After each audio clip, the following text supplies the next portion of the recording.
صحابی ہیں جنہوں نے آقا کے قدموں میں بیٹھ کے تفسیر سیکھی، علوم و معارف سیکھی، ان تینوں کے نزدیک یہاں خبیر سے مراد ذات مصطفیٰ ہے۔ اب آپ بات سمجھ کے کتنی اتھینٹیکیٹڈ اور مستند ہے۔ بھرا چلے ایک لمحے کے لیے میں ابن کثیر کو تو سائڈ پہ کر دوں، ابن قیم کو بھی۔ امام فخر الدین رازی نے تفسیر کبیر کے اندر یہی لکھا۔ ایون ایک سٹیج اور آگے، ایک تفسیر اور آگے آتے ہیں جو آج سے 300-400 سال پہلے علامہ سید محمود آلوسی رحمت اللہ تعالی علیہ، آپ کی تفسیر ہے روح المعانی۔ آپ نے بھی اس کے اندر اس آیت کی تفسیر میں یہی لکھا کہ اللہ کی خبر فقط مصطفیٰ کو ہے۔ یہ کتنی تفاسیر ہو گئی؟ 5۔ ان میں ایک حوالہ ہے صحابی کا، باقی علماء حدیث اور تفسیر ہیں، اور ان میں سے بعض ایسے ہیں جن پر کونسنسس اجماع ہے امت۔ اب بات سمجھ میں کیا آئی کہ اللہ رب العزت کہہ رہا ہے الذین یؤمنون بالغیب، وہ لوگ جو مجھے دیکھے بغیر ایمان لاتے ہیں۔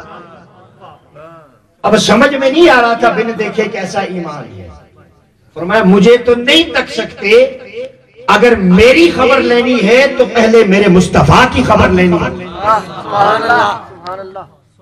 اگر مجھ سے ملنا ہے تو پہلے مصطفیٰ سے ملنا ہوگا، اگر مجھے پہچاننا ہے تو پہلے مصطفیٰ کو پہچاننا ہوگا، اگر مجھے جاننا ہے تو پہلے مصطفیٰ کو جاننا ہوگا، اگر مجھ سے محبت کرنی ہے تو پہلے مصطفیٰ سے محبت کرنی ہوگی، اگر میری معرفت حاصل کرنی ہے تو پہلے مصطفیٰ کی معرفت حاصل کرنی ہوگی، اگر مجھے دیکھنا ہے، مجھے تکنا ہے، میرے جمال بے نقاب کا مشاہدہ کرنا ہے تو گھبرانا مت، میں خود تو دکھائی نہیں دیتا، میرے جلوے نظر نہیں آتے، میرا جمال نظر نہیں آتا، میرا حسن نقاب کے اندر سمٹا رہتا ہے، مگر یاد رکھو مجھے دیکھنے کی طرف رکھنے والوں دہلیز مصطفیٰ پہ آ جایا کرو، چہرہ مصطفیٰ کا ہوگا، دیدار میرا ہوگا، چہرہ مصطفیٰ کا ہوگا، جمال میرا ہوگا، چہرہ مصطفیٰ کا ہوگا، حسن میرا ہوگا، بس نگاہیں اٹھا کر رسول کے چہرے کو تکتے رہنا، بس کچھ اور مت کرنا، یہی ایمان بالغیب ہے، یہی ایمان بالغیب۔ تو تصور کیا سمجھ میں آیا کہ وہ خود کو نہیں دکھاتا، وہ اپنے مظہر کو دکھاتا ہے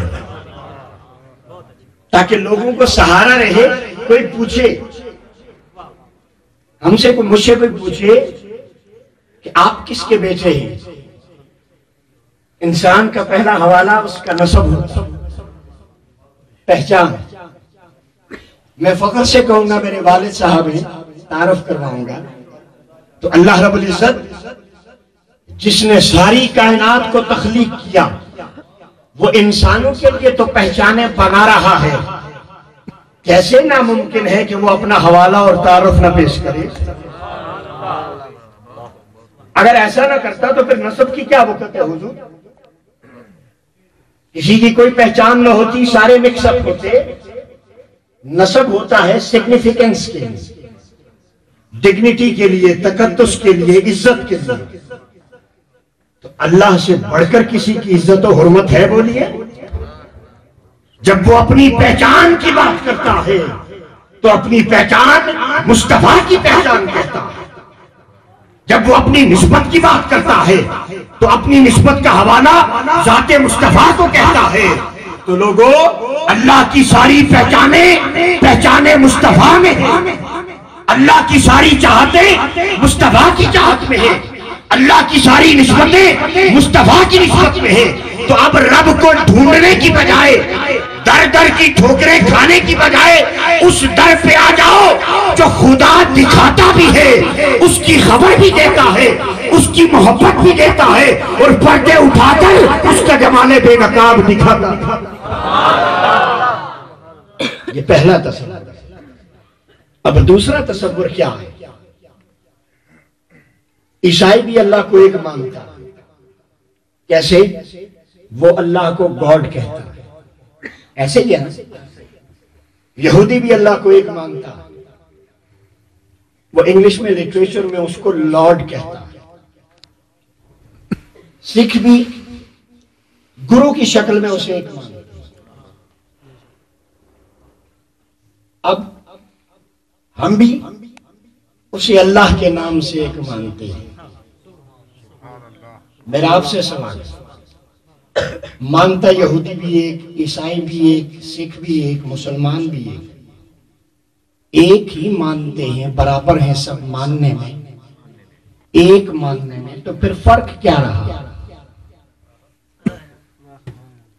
کوئی ہم سے آپ سے پوچھ سکتا ہے نا, جیسے آپ بولیاں سنتے ہیں وہی ایک, ان سے بھی کہوں گا آپ بھی ایک مانتے ہیں. میں بائیں ہاتھ پہ رخ کر کے اشارہ کر رہا ہوں. جو ریڈیکل ہیں, لیفٹسٹ ہیں, وہ بھی کہتے ہیں نا اللہ ایک ہے. اگر کوئی عیسائی ان سے پوچھ لے بھائی ساری تمہاری تبلیغ اور واعظ و نصیحت کی رٹ اس لیے اللہ کی وحدانیت پہ ہے, کبھی ہم نے کسی اور کا نام ہی نہیں سنا, تو جب تمہاری توحید میں بھی رسول نہیں آتا, ہماری میں بھی نہیں ہے, تو فرق کیا ہے؟ عیسائیوں کا کوئی ان کی توحید میں رسول کا واسطہ آتا ہے؟ یہودی کسی رسول کے واسطے سے خدا کو مانتے ہیں؟ بولیے, چلیں ان دو کو نکال دیں, سکھوں کا کون سا رسول ہے؟ اب اگر ان سے پوچھا جائے جو اس حوالے کو نہیں مانتے, اس واسطے کو نہیں مانتے, تو کوئی عیسائی ان سے سوال کر دے کہ ہم بھی ایک مانتے ہیں, آپ بھی, فرق تو نہیں ہے, یا آپ ہمارے ساتھ آ جائیں یا ہمیں اپنے ساتھ ملا لیں. ان کے پاس جواب نہیں ہوگا. جب مجھ سے پوچھے گا فرق کیا ہے, تو میرا جواب کیا ہوگا؟ دو جواب. پہلا جواب یہ ہوگا کہ عیسائی اگر سوال کرے گا, کہے گا, تو میں اسے کہوں گا آپ گاڈ کہتے ہیں. انگلش میں کسی بزرگ کو گاڈ فادر کہا جاتا ہے. تو گاڈ فادر بہت سے ہیں, وہ ایک اللہ ہے, وہ کئی گاڈ نہیں ہو سکتے. بات سمجھ رہے ہیں؟ بزرگ کو گاڈ فادر کہتے ہیں انگلش میں, تو پھر گاڈ کہیں ہو گئے, یکتائی تو ختم ہو گئی نا. نمبر 2, یہودی کہے گا لارڈ. وہ مجھ سے پوچھے گا فرق کیا ہے, میں کہوں گا لارڈ آپ مانتے ہیں. لارڈ نذیر برطانیہ میں پاکستان کا نمائندہ ہے دارالعوام میں, تو لارڈ بھی دنیا میں بڑے ہیں. میرا رب تو ایک ہے, زیادہ نام والے نہیں ہو سکتے. اگر غلط کہوں تو مجھے ٹوک دے. سکھ کہے گا میں بھی گرو کی شکل میں ایک مانتا ہوں. میں اس سے کہوں گا ہر قبیلے کا اپنا گرو ہوتا ہے.